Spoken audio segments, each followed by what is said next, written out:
রূপকথার এক গ্রামের নদীর ধারে একটি ঘর ছিল, যার নাম ছিল 1000 আয়নাঘর। সেই গ্রামে সুন্দর হাসি মাখা মুখের একটি ছোট্ট মেয়ে ছিল। মেয়েটি একদিন তার বাবা মার মুখে শুনতে পায় তাদের গ্রামে আয়নাঘরের কথা।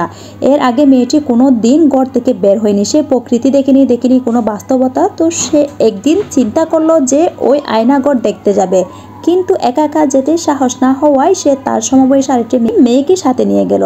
আয়নাঘরের সামনে হাজির হয়ে প্রথম মেয়েটি ভাবলো যে আগে সে ঘরে ঢুকবে আর সবকিছু দেখে সে বাইরে এলে তবে ওই দ্বিতীয় মেয়েটিকে ঢুকাবে। কথা মতো প্রথম মেয়েটি ওই ঘরের ভিতর ঢুকলো। ঘরে ঢুকার সাথে সাথে আশ্চর্য সব রঙিন কারুকাজ থেকে মেয়েটির মুখ আনন্দে ভরে উঠলো। সে আস্তে আস্তে এগুতে সে 1000 আয়না ঘরে প্রবেশ করলো। ঘরে ঢুকে তার চোখ ছানা ভরা। মেয়েটি দেখলো সেখানে ঠিক তারই মতো দেখতে আরো 1000 মেয়ে হাস্যোজ্জ্বল মুখে তার দিকে তাকিয়ে রয়েছে। সে যা করছে বাকিরাও ঠিক তাই করছে।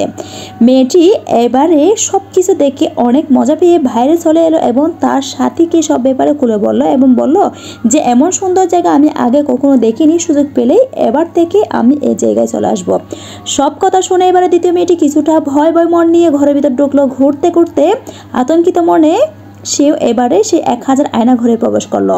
ঘরে ঢোকার সাথে সাথে মেয়েটি ভয় পেয়ে উঠলো, ভয়ে মুখ প্যাকাশে হয়ে গেল, আতঙ্কিত হয়ে উঠলো চোখ। সে খেয়াল করলো ঠিক তারই মতো দেখতে আরো 1000 মেয়ে আতঙ্কিত আর ভয়ার্ত চোখে তার দিকে তাকিয়ে রয়েছে। মেয়েটি যে ভয়েতে 2 হাত তুলে বলছে তোমরা কারা, সাথে সাথে বাকি 1000 মেয়েও 2 হাত তুলে ওর দিকে নজর দিচ্ছে। এবারে মেয়েটি প্রচন্ড ভয় পেয়ে ঘর থেকে দৌড়ে বেরিয়ে এলো এবং প্রথম মেয়েটিকে বলল শীঘ্রই বাড়ি চল, এটা খুব বাজে জায়গা, আমি আর কোনদিন এই জায়গায় আসবো না। শিক্ষা, জীবনটাও একটা আয়না স্বরূপ। আপনি যেভাবে জীবনকে দেখবেন সেও ঠিক সেইভাবে আপনার কাছে ধরা দিবে। তারা সাহসিকতা, ভালোবাসা, উৎসাহ জয় করার অদম্য ইচ্ছে নিয়ে সামনে এগিয়ে যায়।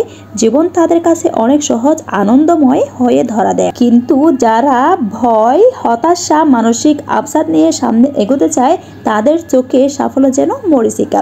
জীবন হয়ে ওঠে ক্লান্তিকর, বিষণ্ণময়। বাস্তবতাকে আপনি যেভাবে দেখবেন আপনার সামনে তা সেভাবে ধরা দিবে। ধন্যবাদ সবাইকে।